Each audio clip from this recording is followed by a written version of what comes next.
Oh my God, it happened. July 28th, Ancient Aliens premiere. They called it Aliens in the Old West. Yes, they did. Oh my God, I felt like such a girl waiting for a boy band to show up. I'm like, 9 o'clock, it's not even 10 yet. Giddy and stuff. Dude, I was so amped. I was like, 10 o'clock did not come fast enough.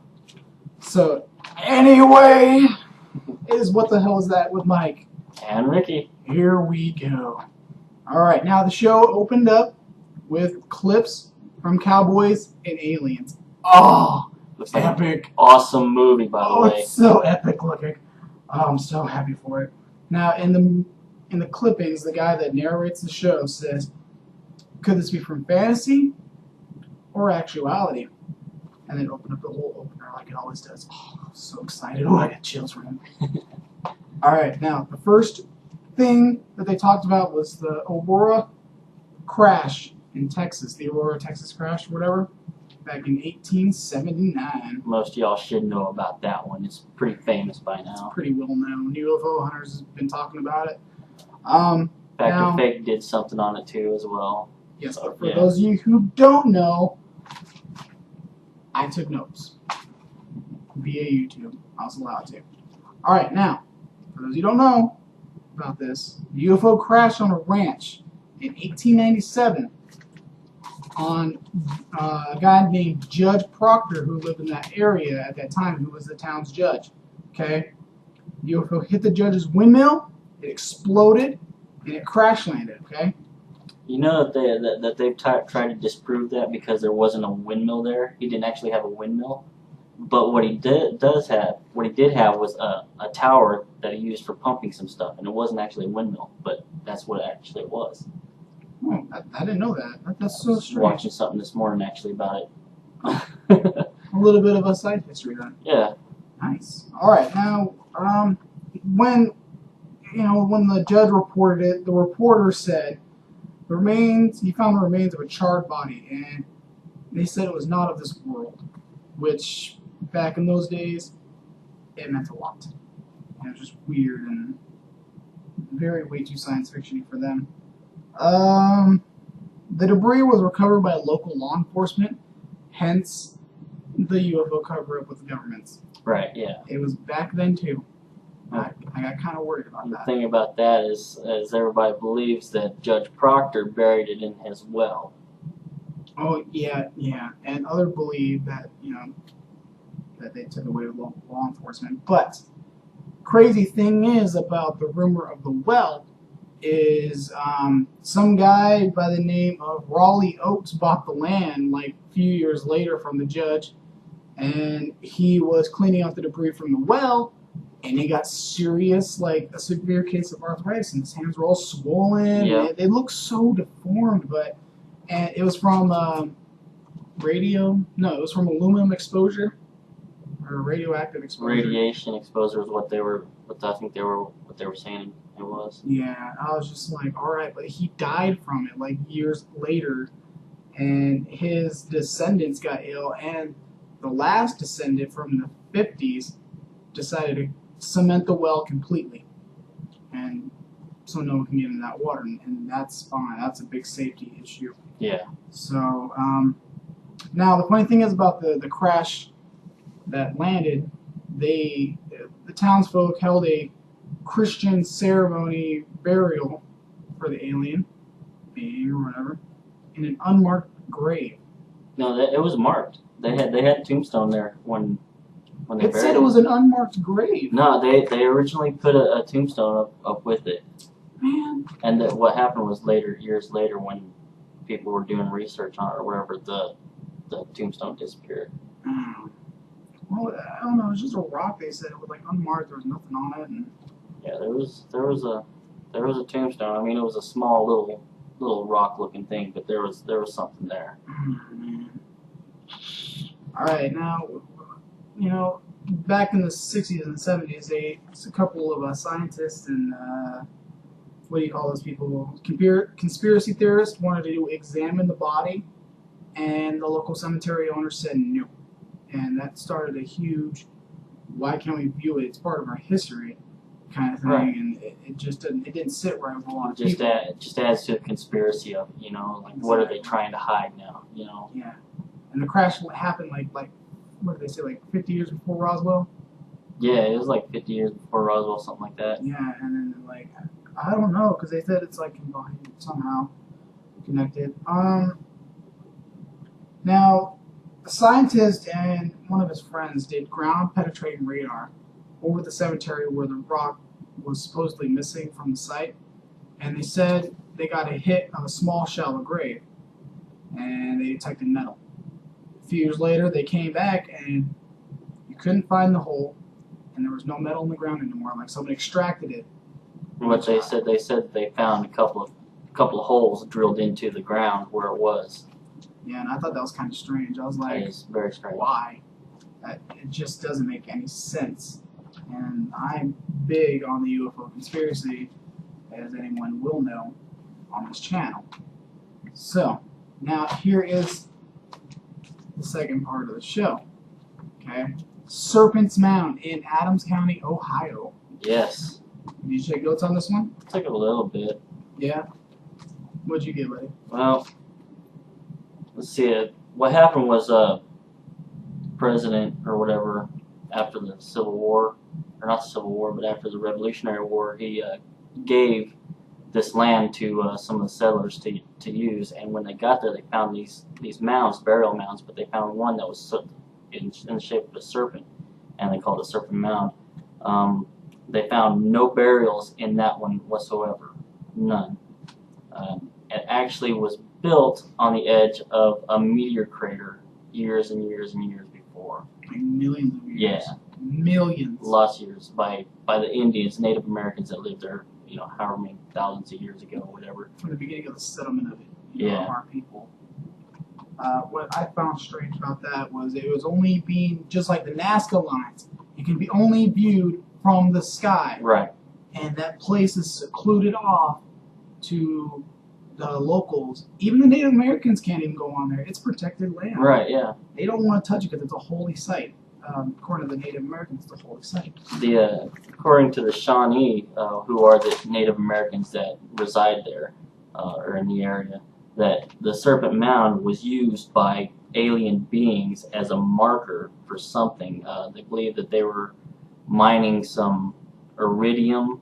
I think it was iridium, Yeah, right? iridium. Iridium from the crater that crashed there however many years ago, whatever. You know. Yeah, it's funny because I wrote it down too. What? I wrote because I was talking about the crash landing in my notes. Okay, for those who don't know what iridium is, okay, I wrote it down. Okay, iridium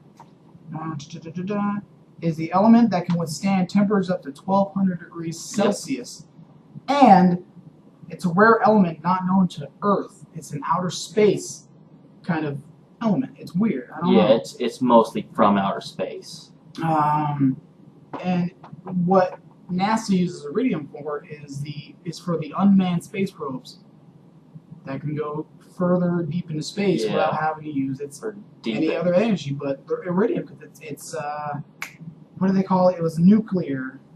Hold on, I know it said something. It's corrosive. It's non-corrosive too.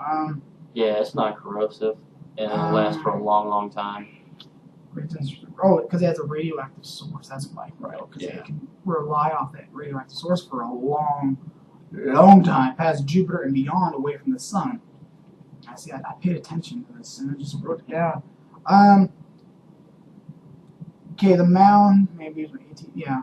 Okay. Now they found like little caves in the side of this crater, and local historians said it might have been used for the ETs to mine the iridium and the aluminum and all the other elements of that spot to come and leave. So, I mean, it's possible. He said there's hundreds of caves inside the cave, too. I was like, oh my God. We need to get somebody that can actually go into those caves and maybe look around and stuff like that. That would be nice. Yeah, because they're closed off, apparently. Too dangerous to go in there. I actually Googled it. It's been closed off.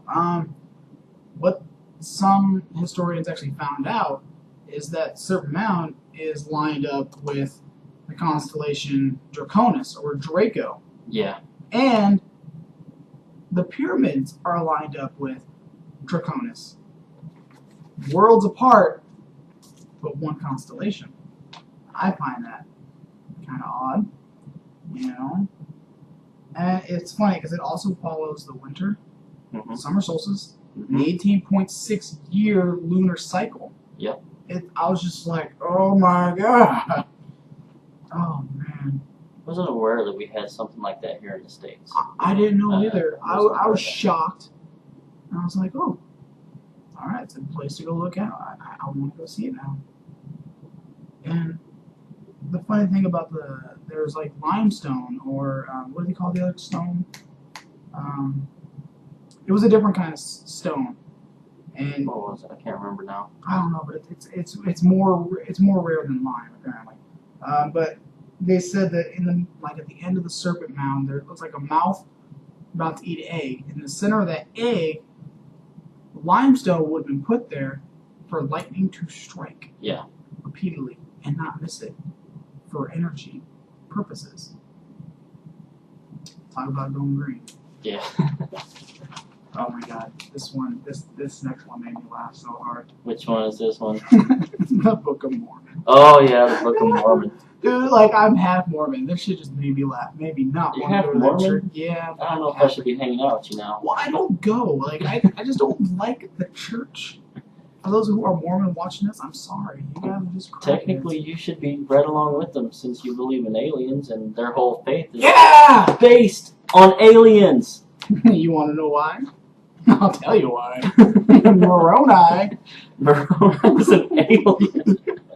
Moroni is a time-traveling extraterrestrial from the Pleiades star cluster. It's in the book. Towards the beginning of the book, it tells you why he came to Joseph Smith, and he told him, I lived in the Americas for the 4th and 5th century. And the tablets were alien written. Yep. I died laughing. I was just like, oh my god. Now, here's the thing. When they got the Mormons together, they traveled west into Utah. Now, before they got to Utah, I learned that I didn't know about. Joseph Smith was murdered by mob violence. Yes. I was like, oh my god. But they didn't say why, though. No. They didn't say why. I want to ask somebody. I want to know why. I might go to Utah. Maybe. I'm sorry. We should go to Utah. Why? I want to learn why he got murdered. Because I want to laugh in their face. It's only, a couple hours away. We can go. It's true. We're just in Arizona, Utah. Right above us. Exactamundo. Okay. Now, after Joseph died, his successor, Brigham Young, led the rest of the pioneer Mormons into Utah. When they got there, the Ute Indians said that they just entered God's house. Yep. And why do they call it God's house, Ricky? Oh, it's because they had all these things that were happening there for many years to come or whatever. They believed that, they had all these petroglyphs of things that were outer worldly or whatever,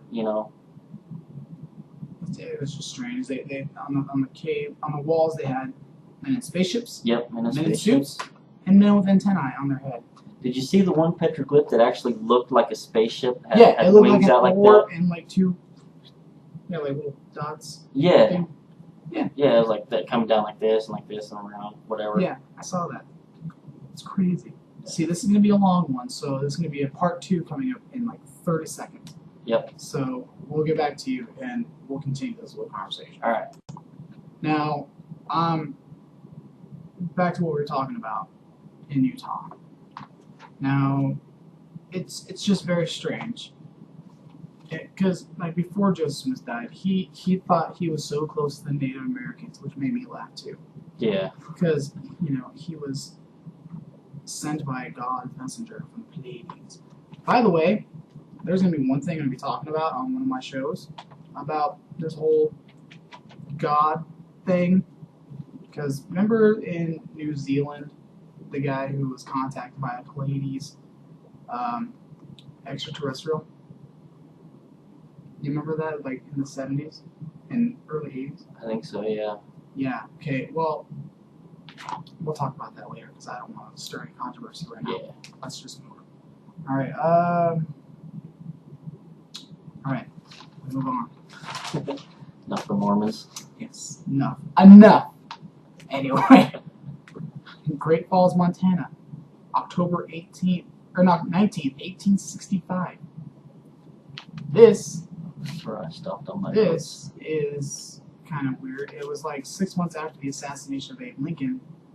A fur trapper reported the very first UFO crash sighting in American history. Yep. It was, he said he saw the trapper said he saw the thing go across his camp. It departed itself and then exploded into a crash in the mountains nearby. Now, the next day he went there to observe the crash, see what was there. He found it had hollow chambers. There was like 6 or 7 of them. And the fact that there was weird writing on the craft. And there was some strange ooze pouring from the craft. Yeah, he said there was some strange liquid around the crash. Yeah, it might have been the Fuel, whatever. It might have been because he said it didn't look right. And then he reported it to the newspaper like you should back then because it's a big deal. I don't know because I just stopped saying anything after that from the newspaper. I don't know why. It just stopped. But the weird location. They didn't even recover it or anything like that. There was nothing said about it being recovered or buried or anything like that. No, they just left it. Which I don't. That's confusing. It just adds on to the conspiracy shit. But the funny thing is, the crash happened on the Upper Missouri River, where the Blackfoot Indians reside and have been residing for centuries. Yeah, we've been there a long, long time. And on their walls is the same picture of that crashed UFO. Coincidence? I think not. Now, they said that the gold plates and that crashed UFO are related somehow. I don't know. The Book of Mormon plates and the UFO. Who knows? You never know a lot of things. It's just covered with a grain of salt. No one can really take part of this. Oh my god. One of the guys, he's a chief leader. What was his name? Woodley? Woot? It's a weird name. But he had a bar, and it had writing on it. Not known to us. We didn't know what it said. But he said they were contacting him telepathically, and he told them to write down this law. It's called the Universal Laws of Peace. What more proof do you want, guys? What more proof? We're not alone. We're God. Well, Earth is called what? The planet of the children? I don't know. We'll get back to you. Tombstone, 1890. Okay, 2 ranchers out in the prairie or the desert come across a flying metallic bird. And they shoot at it. Bullets get repelled off of it. They don't know what it is. And let's see what it's saying. And I'm just so tired of doing this stuff too. I know. It was like third take on this one. Yeah, anyway, they weren't the only ones that had this sighting though. I don't know who they are, but There was many reports of flying objects in the sky and cowboys and ranchers shooting at them and then just disappearing. yeah, no one knows if it's hoax stories or actuality. No one really knows. But yeah, it's pretty much how that goes in the Old West because you don't even know anything. Unless you would talk to a person who knows the history. Historian. Yep. Which I will want to do one day. Alright. Here's another word that I'm going to be repeating 1,000 times now. Transcendentalism means belief in extraterrestrial life beyond our own planet. Pretty much simple. Cowboys invented American science fiction. Famous author Ambrose Bierce wrote some really short stories that are based on science fiction stuff, which is kind of weird, kind of like Twilight Zone stuff, which is kind of coolish. If you're not familiar with his work, look him up online. You can find some of his short stories. On Google. Yeah, Find Google. anything on Google. Sad Google. Alright, one of his short stories was a man walking on the prairie, disappeared out of nowhere. In a circle, right? Yeah, I don't know, it's something about a I circle. think it was in a circle. I think a crop formation. Probably. Yeah, and he just disappeared. Every once in a while, his wife would go out there and she would hear him, but she wouldn't see him. And so he's like in another dimension kind of thing. And it's a story, though. Who knows? Who knows? Alright, oh gosh. Alright, now, he went to Mexico, the Ambrose Bierce guy, after a couple years. He's traveling with somebody else. Yeah. Very famous man named Mitchell Hedges, or F-A-H Mitchell Hedges, which that's a long name. Don't know why it's a long name, but British. British explorer known for the Crystal Skull, and his daughter found in Inca, or Mexico. Someplace down there, wherever it was. Somewhere. And he went to Mexico with him. They went to a place called Akime, which is a place with another dimension. That's another new word. Anybody doesn't know. And they had the skull with them, and they were trying to like contact aliens through that skull. So the story goes. And Ambrose Bierce just disappeared into that dimension, and the only person that stayed was Mitchell Hedges. But no one knows if he died or if he really left. Well, the thing about it was, in his last entry in his diary or whatever it was, he said that he was going to be traveling to a place unknown. Right. In the morning or the next day or whatever it was. Yeah, the next day. So he could still be alive somewhere, Who knows? because time does not exist in other dimensions. So, and that was pretty much it at the end of that one. Alright. Laguna de Diablo, or Lake of the Devil, or now known as Elizabeth Lake out in Southern California. Interesting stuff there. Yep. Go ahead. Let's see, what was it? They were people that were settling around there started seeing things, this creature coming out of the lake and terrorizing them, taking their cows and cattle and all kinds of other stuff, just really terrorizing them. And eventually one guy had enough of it and he decided he was going to go hunt the thing, and he finally tracked it down and he shot some bullets at it, and then it just disappeared. It took off. Well, the bullets ricocheted and then it took off and into the east, right? Yeah. Yeah, it headed east and was never seen from again. Until recently. That, like, a couple, 50 years later, it landed in Zuni territory. That's right. So I don't know. Anyway, like in 1900s, the Wright brothers made the plane that everyone knows about, and it landed in the Zuni territory as well. And the Zuni Indians praised it, and they worshipped it, like as if their god had returned. It's just strange stuff. No one really knows. Native Americans have more interesting stories than we do as Americans and white folk. But they call it the Thunderbird, is what that is, because it's like a plane, makes noise when it leaves, and apparently it shoots lasers out of its eyes. Is that what they said? I can't remember. I think they said maybe saying something about its eyes were lighting up or something. I don't know. Something about its eyes. It's just, I don't know. I have to rewatch it again. Yeah. Who knows? We'll see what goes on in the next episode, because that's where it ends.